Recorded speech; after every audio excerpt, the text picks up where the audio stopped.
Hi, this is Rob from Organic Fitness, and this is the top 50 exercises for maximising muscle and fat loss.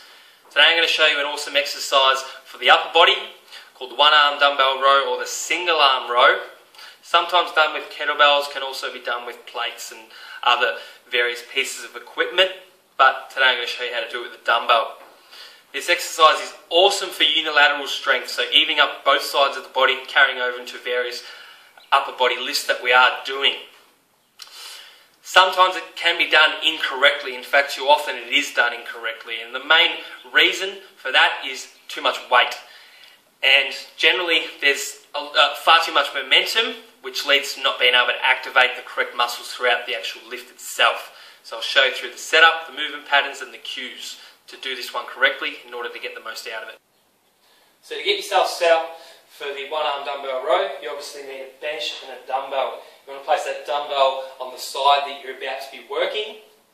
From there, you want to place your knee right on the edge of the bench, generally at the back of the bench. Then you want to take your hand straight out in front of you, same thing on the edge of the bench.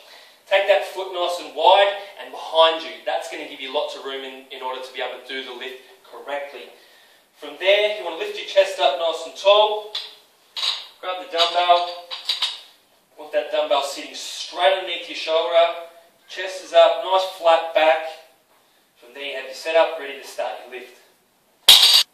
So from that setup position, you want to be aiming to pull that dumbbell towards your hip and keep that arm in by your side, tucked in nicely by your side. Okay, so pulling it up towards your hip, tucking it in by your side.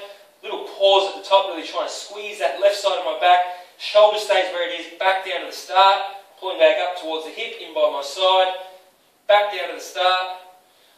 Making sure we pause at the top. Keeping this exercise nice and slow. And rolling it underneath. Get yourself set up on the other side.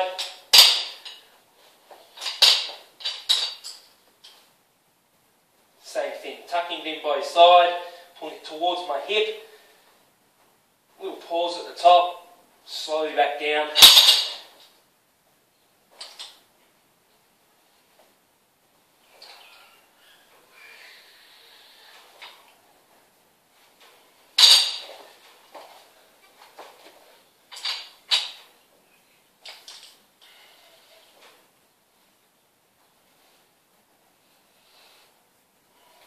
With that movement, I can't emphasise it enough, the importance of really keeping the movement slow and actually thinking throughout the movement about really squeezing those lat muscles, because if you don't, you're not going to get the most out of it. You're really going to use just other muscles. So keeping that slow, keeping that elbow tucked in by your side is going to give you the most bang for your bucks throughout the lift.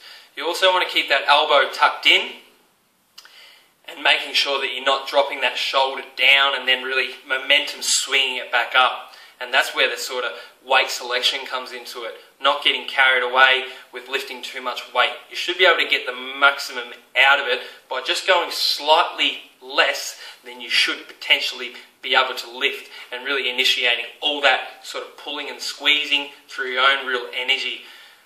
And then you're going to get the most out of it. So give that one a go. Another exercise is going to help you with your upper body exercises and help you get stronger through those, and in turn build more muscle and burn more fat.